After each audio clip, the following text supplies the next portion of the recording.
வருங்கால அரசு அதிகாரிகள் அனைவருக்கும் மிகப்பெரிய வணக்கங்கள். நான் தான் உங்க எஸ்பி வேலன்.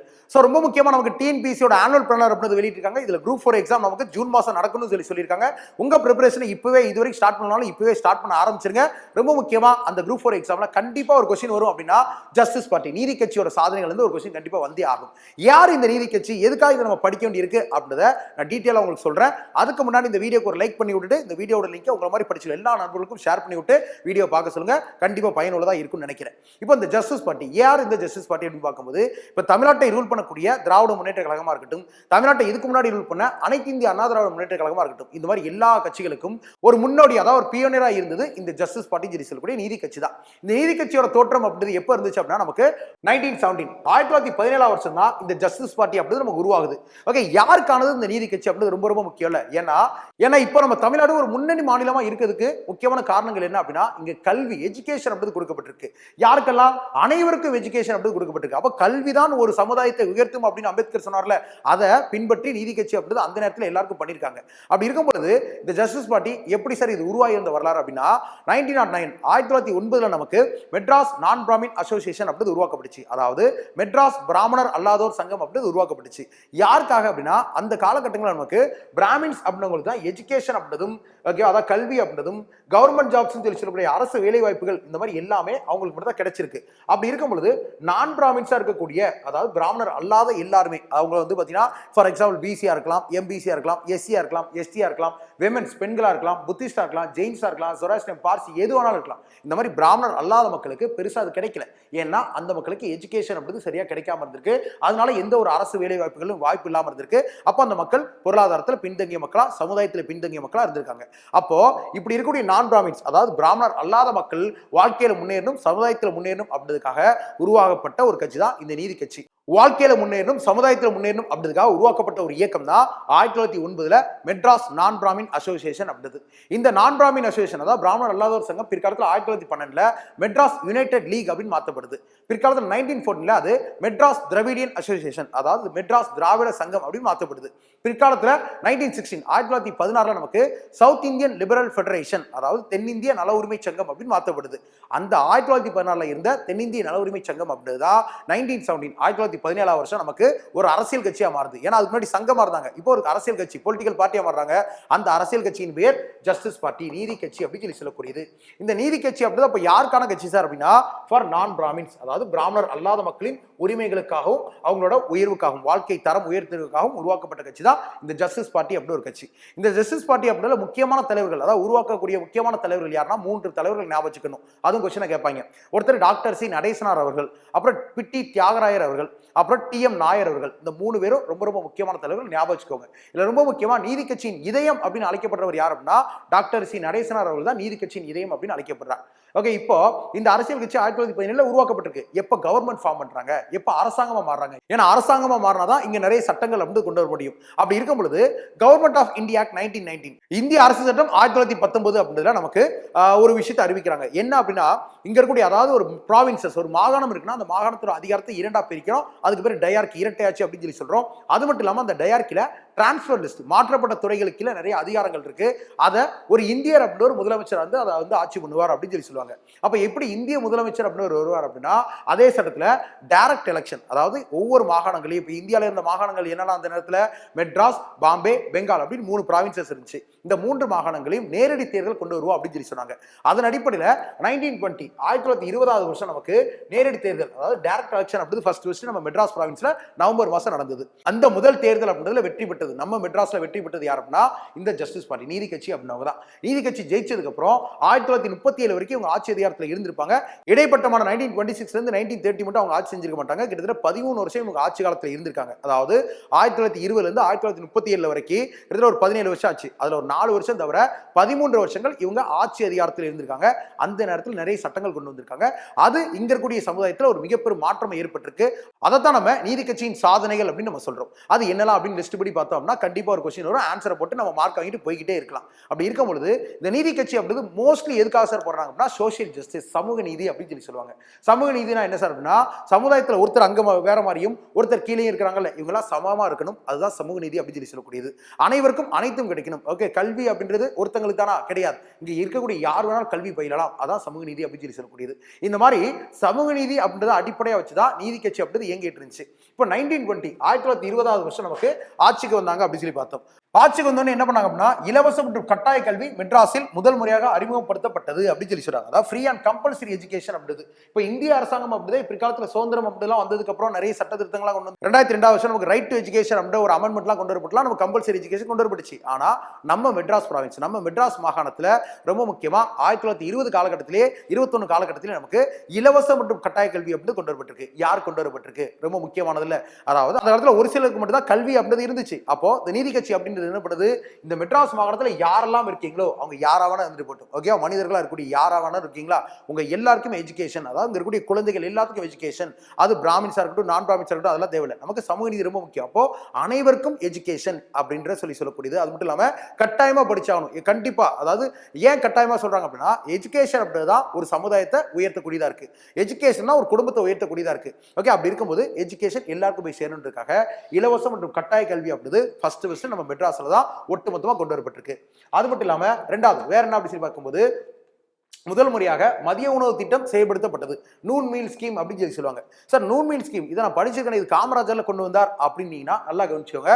1926 வருஷம் 1921 நம்மளோட பிட்டி தியாகராயர் அப்படின்னு சொல்லி சொன்னோமா, இப்போ கூட நமக்கு டி நகர் அப்படின்னு சொல்லி சொன்னோம், அந்த பிட்டி தியாகராயர் அப்படின்ற இருக்கார்ல, என்ன பண்றாரு அப்படின்னா நம்மளோட மெட்ராஸ்ல கூடிய 1000 லைட்ஸ் அப்படின்னு ஒரு பகுதி இருக்கு, 1000 விளக்கு அப்படின்னு ஒரு பகுதி இருக்கு. இந்த 1000 விளக்கு அப்படின்னு பகுதியில் ஒரு கவர்மெண்ட் ஸ்கூல் ஒன்று இருக்கு. அந்த ஸ்கூல்ல என்ன பண்றாரு, ஃபர்ஸ்ட் நமக்கு இந்த மதிய உணவு திட்டம் அப்படிதான் உருவாக்கக்கூடியது. இந்த மதிய உணவு திட்டம் அப்படிதான் இன்ட்ரோடியூஸ் பண்றாங்க.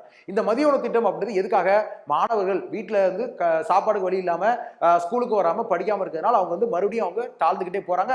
அப்போ நம்ம உயர்த்தணும் அப்படின்றதுக்காக, சோறு போட்டா வீட்டுக்கு படிக்க வருவாங்க அப்படின்றதுக்காக மதிய உணவு திட்டம் அப்படின்ற ஒரு விஷயத்தை கொண்டு வரார். யார் ஃபர்ஸ்ட் கொண்டு வரா, 1920 பிட்டி தியாகராயர் அவர்கள் 1000 விளக்கு பகுதியில் கொண்டு வரார். ஆனா தமிழ்நாட்டில் அதாவது மெட்ராஸ்ல இந்த ஒரே ஒரு இடத்துல மட்டும் தான் கொண்டு வரார், மற்ற எந்த இடத்துலையும் கொண்டு வரல. அப்புறம் இதை ஸ்டார்ட் பண்ணதுக்கு அப்புறம் கொஞ்சம் கொஞ்சமா அது வந்து நிதி அப்படின்றது கொஞ்சம் கம்மியாகுது, அதாவது உங்கள்கிட்ட காசு அப்படின்றது இல்லை, ஸோ அதனால அப்படியே கொஞ்சம் கை விடுறாங்க. பிற்காலத்தில் கர்ம வீரர் காமராஜர் அவர்கள் ஓகே இங்க இருக்கக்கூடிய ஏழை குழந்தைகள் படிச்சு ஆகணும்னு சொல்லி முடிவு பண்ணார்ல, ஓகே கல்விக்கு கண் திறந்த காமராஜர் அவர்கள் அவங்க என்ன பண்றாங்க, எல்லா மாணவர்களும் நம்ம படிக்க வைக்கணும், அது மூலியமா நம்ம மாநிலத்தை உயர்த்தணும் அப்படின்னு சொல்லிட்டு நான் சாப்பாடு போடுறேன் வந்து படிங்கடா அப்படின்னு சொல்லிட்டு ஒட்டுமொத்த தமிழ்நாடு முழுக்க இந்த மதிய உணவு திட்டம் அப்படின்றத விரிவுபடுத்துறார்.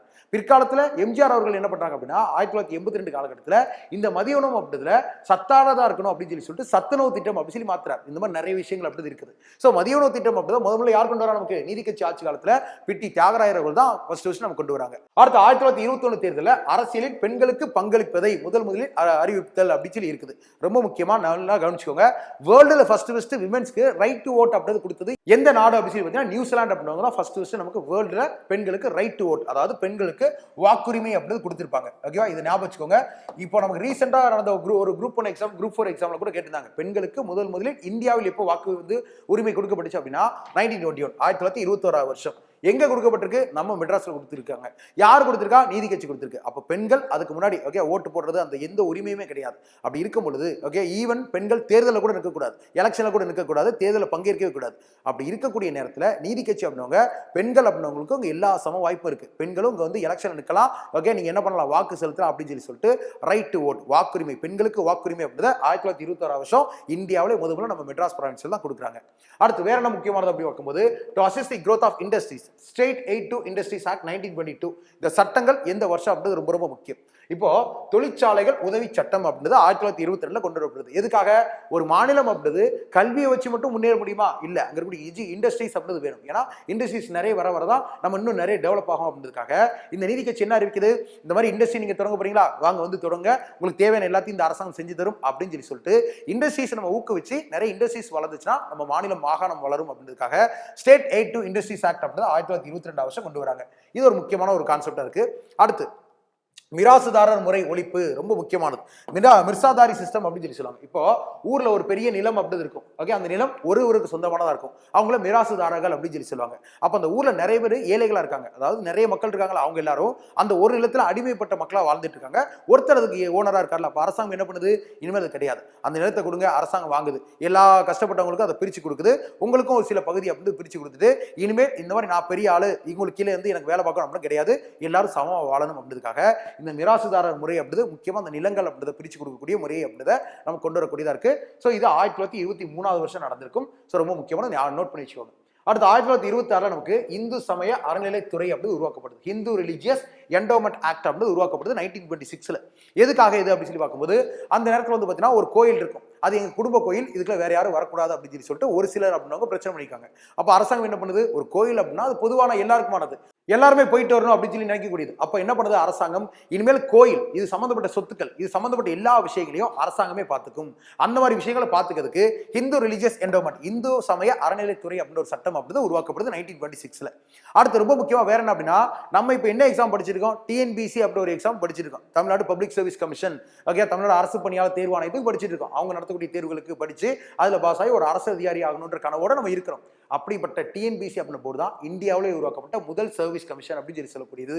எப்படி உருவாக்கப்படுது அப்படின்னா 1924 1924 வருஷம் பணியாளர் தேர்வாணையம், அதாவது ஸ்டாஃப் செலக்ஷன் போர்டு அப்படின்னு ஒன்று உருவாக்கப்படுது. எங்க, நம்ம மெட்ராஸ்ல நீதி கட்சி ஆட்சி காலத்துல.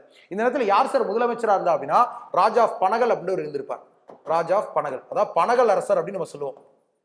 பனகல் அரசர் அப்படின்னு நம்ம சொல்லுவோம். இந்த பனகல் அரசர் ஆட்சி காலத்துல இது நமக்கு கொண்டு வரப்பட்டிருக்கு. ஓகேவா, ரொம்ப முக்கியமானது. இந்த பணியாளர் தேர்வாணையம் அப்படின்றது பிற்காலத்துல 1929 1929 வருஷம் நமக்கு பப்ளிக் சர்வீஸ் கமிஷனா மாற்றப்படுது. அதுதான் இப்ப நமக்கு தமிழ்நாடு பப்ளிக் சர்வீஸ் கமிஷனா இருக்கு. அப்ப இந்தியாவிலே உருவாக்கப்பட்ட முதல் பப்ளிக் சர்வீஸ் கமிஷன் நம்ம டிஎன்பிசி அப்படிதான். ஆனா அந்த நேரத்தில் என்ன பேர்ல இருக்கு, பணியாளர் தேர்வாணையம், ஸ்டாஃப் செலக்ஷன் போர்டுன்னு சொல்லிட்டு நீதி கட்சியால் உருவாக்கப்பட்டிருக்கு. இது ஒரு சாதனை. அடுத்து ஓகேவா, அங்க இருக்கக்கூடிய பல்கலைக்கழகங்கள் அப்படி உயர்த்தினதுக்காக 1926 1926 வருஷம் நமக்கு ஆந்திரா பல்கலைக்கழகம் அப்படிதும் 1929 வருஷம் அண்ணாமலை பல்கலைக்கழகம் அப்படிதும் நீதி கட்சி ஆட்சி காலத்தில் கொண்டு வரப்பட்டிருக்கு. இதுல ரொம்ப முக்கியமா அந்த ஆந்திரா பல்கலைக்கழகம் அப்படிது ரிப்பீட்டட் கொஸ்டின் டிஎன்பிசில ஆல்ரெடி குரூப் 4 எக்ஸாம்ல ரிப்பீட்டட் கேட்டிருக்காங்க, நோட் பண்ணி வச்சுக்கோங்க. அடுத்து ரொம்ப முக்கியமானது என்ன அப்படின்னா குடிசை மாற்று மற்றும் வீட்டு வசதி, அதாவது ஸ்லம் கிளியரன்ஸ் அண்ட் ஹவுசிங். எதுக்காக குடிசை மாற்று மற்றும் வீட்டு வசதி, அதாவது அந்த இடத்துல நிறைய ஏழைப்பட்ட மக்கள் இருந்தாங்க, அவங்க குடிசையில வாழ்றாங்க. இப்போ மழை வரும்போது பெரிய வெள்ளம் வரும்போதுலாம் அந்த மக்களுக்கு வாழ்வாதாரம் அப்படின்றது இல்லாம போகுது. அப்போ இந்த மக்கள் நல்ல ஒரு இடத்துல சேஃபா வாழணும் அப்படின்றதுக்காக, நல்ல நீட்டா வாழணும் அப்படின்றதுக்காக தான் இந்த மாதிரி குடிசை அப்படின்றது எல்லாத்தையும் மாத்தி கல்வி வீடா கட்டித்தரோம் அப்படின்றதுக்காக தான் குடிசை மாற்று மற்றும் வீட்டு வசதி வாரியம், ஸ்லம் கிளியரன்ஸ் அண்ட் ஹவுசிங் அப்படின்னு நமக்கு உருவாக்கக்கூடியதா இருக்கு நீதி கட்சி ஆட்சி காலத்துல. அடுத்து வேற ரொம்ப முக்கியமா status of depressed class through education reforms, அதாவது என்ன பண்றாங்க, நிறைய எஜுகேஷன் ஸ்கீம்ஸ் அப்படின்றது கொண்டு வராங்க. யாருக்கானது, இங்க பெண்கள் படிக்கலாம், இங்க ஒடுக்கப்பட்ட மக்கள் படிக்கலாம், யாருக்கெல்லாம் கல்வி கிடைக்கலாம் அவங்க எல்லாருமே படிக்கலாம் அப்படின்றதுக்காக நிறைய எஜுகேஷன் ஸ்கீம்ஸ் கொண்டு வராங்க. ஏன்னா எஜுகேஷன் அப்படின்றதுதான் ஒரு சமுதாயத்தை முன்னேற்றக்கூடியதா இருக்கு, ஒரு சமூகத்தை முன்னேற்றக்கூடியதா இருக்கு. அதனால எஜுகேஷன் அப்படிக்கு நிறைய ஸ்கீம்ஸ் கொண்டு வராங்க. ஃபார் எக்ஸாம்பிள் சார் என்ன பண்றாங்க அப்படின்னா, hostels for established to students belong to the social groups in 1923. அதாவது ஃபார் எக்ஸாம்பிள் இப்போ நமக்கு தமிழ்நாட்டிலே வந்து பார்த்தீங்கன்னா நிறைய இடத்துல ஆதி திராவிடர்களுக்கு பெண்களுக்கும் வந்து பார்த்தீங்கன்னா அரசாங்கமே ஃப்ரீ ஹாஸ்டல் அப்படின்னு நடத்திட்டு இருக்காங்க. இப்பயும் நடத்திருக்காங்க, இலவச விடுதி அப்படின்னு நடத்திட்டு இருக்காங்க. அப்படி இருக்கும் பொழுது இது நீதி கட்சி ஆட்சி காலத்தில் கொண்டு வரப்படுது. ஓகே, இப்போ நான் தான் இருக்கிறேன், இப்போ எங்க ஊர் வந்து திருநெல்வேலி, நான் என்ன பண்றேன், திருநெல்வேலியிலிருந்து சென்னைக்கு நான் ஏதோ ஒன்று படிக்க வரேன்னு வச்சுக்கோங்களேன். ஃபார் எக்ஸாம்பிள் நான் டிஎன்பிசிக்கே படிக்கிறேன்னு வச்சுக்கோங்களேன். ஆனால் எனக்கு தங்குறதுக்கு வீடு கிடையாது. நான் என்ன பண்றேன் அப்படின்னா, அரசாங்கம் இங்க வாப்பா, இங்க வந்து ஃப்ரீயா தங்கி அப்படின்னு சொல்லிட்டு ஒரு இடத்தை காட்டுது. இந்த மாதிரி தங்கி படிக்கிறதுக்கு ஹாஸ்டல்ஸ் அப்படின்றது நீதி கட்சி ஆட்சி காலத்தில் உருவாக்கப்பட்டிருக்கு. இதுவும் மாணவர்களுக்கு பெரிய ஆதரவாக இருந்திருக்கு. இரண்டாவது, ஆயுர்வேதம், சித்தா மற்றும் யுனானி போன்ற மருத்துவ கல்விகளுக்கு ஊக்கம் வழங்கப்பட்டது. அதாவது நிறைய பேர் ஆயுர்வேதா, சித்தா, யுனானி இதெல்லாம் படிங்க அப்படின்னு சொல்லிட்டு என்கரேஜ் பண்ணாங்க. ஏன் இதை சொல்றோம் அப்படின்னு சொல்லி பார்க்கும்போது நல்லா கவனிச்சவங்க, அந்த காலத்துல அதாவது இந்த நீதி கட்சி ஆட்சிக்கு வந்தாங்களா இந்த காலம், அதுக்கு முன்னாடி உள்ள காலகட்டத்தில், அதாவது டியூரிங் 1920s 1930s முன்னாடி ஃபுல்லாவே எஜுகேஷன், அதாவது மெடிக்கல் அப்படி படிக்கணும் அப்படின்னா, ஓகேவா, மருத்துவம் அப்படி படிக்கணும்னா கண்டிப்பாக என்ன டிகிரி முடிச்சிருக்கணும். இப்போ டிஎன்பிசி நம்ம குரூப் 1 எக்ஸாம் எழுதணும், ஏதோ ஒரு டிகிரி படிச்சிருக்கணும். ஓகேவா, விஏஓ எக்ஸாம் இல்லாட்டி குரூப் 4 எக்ஸாம் அப்படி அட்டெண்ட் பண்ணா கண்டிப்பா 10th முடிச்சுக்கணும் அப்படின்னு சொல்லி சொல்றாங்கல்ல. அது மாதிரி பேசிக்கா ஒரு குவாலிஃபிகேஷன் வச்சிருக்காங்க மெடிக்கல் படிக்கிறதுக்கு. என்ன படிச்சிருக்கணும், கண்டிப்பாக நீங்க சமஸ்கிருதம் படிச்சிருக்க வேண்டும். ஓகே, சமஸ்கிருத அறிவு இருக்க வேண்டும். சான்ஸ்கிரிட் அப்படின்ற டிகிரி படிச்சிருக்கணும். இப்போ நீதி கட்சி ஆட்சிக்கு வராங்க, இந்த சான்ஸ்கிரிட் அப்படின்றதுக்கும் மருத்துவத்துக்கும் சம்பந்தமே கிடையாது. ஏன்னா சான்ஸ்கிரிட் அப்படின்றது யார் படிக்கக்கூடியது, நமக்கு பிராமின்ஸ் அப்படின்றவங்க படிக்கக்கூடியது. அப்போ நான் பிராமின்ஸ் இருக்கக்கூடியவங்களுக்கு பெருசா சமஸ்கிருதம் தெரியாது, அப்போ அவங்க மெடிக்கல் படிக்க முடியாது. ஆனா அவங்களும் மெடிக்கல் படிக்கணும். அப்போ என்ன பண்ணணும், சமஸ்கிருத அறிவு அப்படின்றது நீக்கப்படணும் அப்படின்னு சொல்லிட்டு யாரெல்லாம் மெடிக்கல் படிக்கணும்னு நினைக்கிறீங்களோ யார் வேணா படிக்கலாம், சமஸ்கிருதம் தெரிய வேண்டிய அவசியம் கிடையாது அப்படின்னு சொல்லிட்டு டிஸ்குவாலிஃபிகேஷன் அப்படின்னு சொல்லிட்டு சமஸ்கிருதத்தை கொண்டு வராங்க. இது அவங்க பண்ண ஒரு முக்கியமான விஷயம். இதன் அடிப்படையில் இப்போ இதுல 2 பெஸ்ட் எக்ஸாம்பிள் அப்படின்றதுக்கு ஒரே ஆள் சம்மந்தப்பட்டவங்க இருக்காங்கன்னு சொல்றேன். யாருன்னு சொல்லி பார்க்கும்போது முத்துலட்சுமி அம்மையார் அவர்கள். முத்துலட்சுமி அம்மையார் அவர்கள் தான் நமக்கு இந்தியாவில் முதல் பெண் மருத்துவர் அறியப்படுறாங்க. ஏன் முதல் பெண் மருத்துவரா இந்த மாதிரி விஷயங்கள் அப்படின்லாம் நீக்கப்படுது? ரொம்ப முக்கியமா முதல் சட்டமன்றத்துக்குள்ள நுழைஞ்ச முதல் பெண்மணி அவங்க தான் இந்தியாவிலே. அதாவது அந்த காலத்தில் அரசியலே பெண்கள் பங்கேற்கக்கூடாதுன்னு சொல்லி சொன்னோமா, ஆனா 1921 காலகட்டத்தில் அவங்களுக்கு அரசியல் உரிமை பெண்களுக்கு வழங்கப்பட்டிருக்கா. அப்போ அந்த அம்மா என்ன பண்றாங்கன்னா முதல்ல ஒரு சட்ட உறுப்பினரா மெட்ராஸ் மாகாண சட்டமன்றத்துக்குள்ள போறாங்க. இது ரொம்ப முக்கியமா பெண்களுக்கு வழிவைத்ததா இருந்துச்சு. ஸோ இந்த மாதிரி மெடிசன் அப்படி பார்த்தீங்கன்னா சான்ஸ்கிரிட் பேசிக் எலிஜிபிலிட்டி இருந்துச்சு, அதை கேன்சல் பண்ணாங்க நீதி கட்சி ஆட்சி காலத்தில். அடுத்து ரொம்ப முக்கியமானதா 1930 காலகட்டத்தில் முத்துலட்சுமி அம்மையார் அவர்கள் ஒரு மசோதாவை கொண்டு வராங்க. என்ன மசோதா அப்படின்னா prevention of the dedication of women's to Hindu temples அப்படின்னு சொல்றாங்க. அதாவது நமக்கு இந்த மெட்ராஸ் மாகாணத்தில் இந்து கோயில்களுக்கு பெண்களை அர்ப்பணிப்பதை தடுப்பது அப்படின்னு கொண்டு வராங்க. அதாவது பொட்டுக்கட்டுதல் முறை அப்படின்னு சொல்லுவாங்க, இல்லாட்டி தேவதாசி முறை அப்படின்னு சொல்லுவாங்க. ஒரு சமுதாயத்தில் பிறந்த சில பெண்மணிகள் அப்படின்னவங்க என்ன பண்ணுவாங்கன்னா அங்க ஒரு கோயில் இருக்கும், அந்த கோயிலுக்குரிய கடவுளுக்கு வந்து அர்ப்பணிக்கப்பட்டிருவாங்க.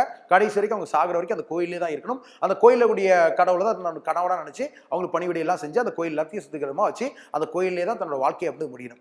இது பெண்களை அடிமையாக்குது அப்படின்னு சொல்லிட்டு இந்த மாதிரி பெண்களை அர்ப்பணிக்க கூடாது அப்படின்னு சொல்லக்கூடிய ஒரு சட்டத்தை கொண்டு வரணும்னு சொல்லிட்டு முத்துலட்சுமி அம்மையார் அவர்கள் நீதி கட்சி ஆட்சி காலத்தில் ஒரு மசோதா கொண்டு வராங்க. இது எப்ப சட்டமா மாறுது அப்படின்னா பிற்காலத்தில் 1937 காலகட்டத்தில் நமக்கு இந்த மாதிரி தேவதாசி முறை அப்படின்றது ஒழிக்கப்பட்டு இந்த மாதிரி பெண்களுக்கு அர்ப்பணிப்பது அப்படின்றது சட்டத்துக்குரிய குற்றமாகும் அப்படின்னு சொல்லிட்டு ஒரு சட்டம் அப்படி கொண்டு வரப்பட்டுச்சு. அப்ப இது ரொம்ப முக்கியமான ஒரு விஷயம். அடுத்து வேற என்ன அப்படின்னு பார்த்தீங்கன்னா சாலை திட்டங்கள், கிராமத்தில் கூடிய ரோட் ஸ்கீம்ஸ் அப்படின்னு கொண்டு வரப்படுது. இதெல்லாம் நமக்கு ரொம்ப முக்கியமாக நீதி கட்சியின் ஆட்சி காலத்தில் முக்கிய சாதனைகள் அறியப்படக்கூடியது. இந்த மாதிரி விஷயங்கள் அப்படின்றது தான் தமிழ்நாட்டை இப்போ ஒரு முன்மாதிரியான ஒரு மாநிலமாக மாற்றுறதுக்கு முக்கிய காரணமாக இருந்துச்சு. ஸோ அப்போ நீதி கட்சி அப்படின்றது ஃபைனலாக என்ன சார் ஆச்சு அப்படின்னா இந்த நீதி கட்சி அப்படின்றது 1937 எலெக்ஷனில் தோத்து போயிடுவாங்க. தோத்து போனதுக்கப்புறம் கொஞ்சம் கொஞ்சமாக அவங்களோட பலம் குறைய ஆரம்பிக்கும். அந்த நேரத்தில் தந்தை பெரியார் அப்படின்ற இந்த நீதி கட்சியை வழிநடத்த ஆரம்பிப்பார். இப்போ தந்தை பெரியார் 1944 வருஷம் இந்த நீதி கட்சி அப்படின்றதையும் அவர் சுயமரியாதை இயக்கம் அப்படியே ஒன்னா சேர்த்து நமக்கு திராவிடர் கழகம் அப்படின்னு அறிவிச்சார். அப்ப 1944 ஆகஸ்ட் 27 இந்த நீதி கட்சி மற்றும் சுயமரியாதை இயக்கம் தந்தை பெரியார் அவர்களால் திராவிடர் கழகம் அப்படின்னு அறிவிக்கப்பட்டு இப்போ வரைக்கும் அந்த திராவிட கழகம் அப்படி இயக்கத்தில் இருந்து தான் இருக்கு. ஆக்சுவலா ரொம்ப முக்கியமா இந்த திராவிட கழகம் அப்படி அரசியல் கட்சி இல்லையா, அதுதான் ரொம்ப பெரிய ஒரு டவுட்டா வரும். இந்த திராவிட கழகம் அப்படி தந்தை பெரியார் தெளிவா சொன்னார், இது ஒரு அரசியல் கட்சி கிடையாது, நாங்க தேர்தலில் போட்டியிட மாட்டோம், எங்களோட வேலை நாங்க ஒரு அரசியல் சங்கமா தான் இருப்போம், அதாவது சோசியல் ஆர்கனைசேஷனா தான் இருப்போம், எங்களோட வேலை இங்க இருக்கக்கூடிய மக்களுக்கு பகுத்தறிவு மற்றும் சுயமரியாதை சொல்றதுதானே தவிர ஓட்டு கேட்டு யார் காலையுமே விழணுன்றது எங்க அவசியம் கிடையாது. சோ இது என்னைக்குமே அரசியலில் போட்டியிடாது அப்படின்னு சொல்லிட்டு ஒரு சமூக அமைப்பா மாத்திட்டார் தந்தை பெரியார் அவர்கள். ஓகே, இதான் நம்ம கான்செப்ட். அப்புறம் அந்த திராவிட கழகத்திலிருந்து தனியா பிரிஞ்சு வந்தது நமக்கு திராவிட முன்னேற்ற கழகம் அப்படின்றது பேரறிஞர் அண்ணா அவர்கள் உருவாக்கப்பட்டது. அப்புறம் அந்த திராவிட முன்னேற்ற கழகத்திலிருந்து பிரிஞ்சு வந்து எம்ஜிஆர் அவர்கள் என்ன பண்றாங்க, அனைத்து இந்திய அண்ணா திராவிட முன்னேற்ற கழகம் அப்படின்றது உருவாக்கப்படுறாங்க. இதெல்லாம் மிகப்பெரிய வரலாறு. இதெல்லாம் நிறைய ஃபர்தரா வரக்கூடிய கிளாஸஸ் நம்ம சந்திப்போம். ஸோ வரக்கூடிய குரூப் 4 எக்ஸாம் நமக்கானது, நம்ம கண்டிப்பா தெளிவா படிப்போம், கண்டிப்பா போஸ்டிங் வாங்குவோன்ற ஒரு நம்பிக்கையோட படிங்க.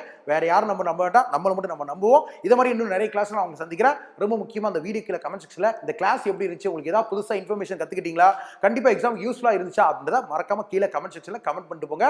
அது மட்டும் இல்லாம இந்த வீடியோக்கு ஒரு லைக் ஒன்று போட்டு போயிருங்க. இது மாதிரி நம்ம நிறைய வீடியோ சந்திப்போம். அது வரைக்கும் எல்லாரும் இல்லை டோன்ட் வரி, பி ஹாப்பி, இந்த மாதிரி ஜாலியா இருங்க. Thank you, bye bye.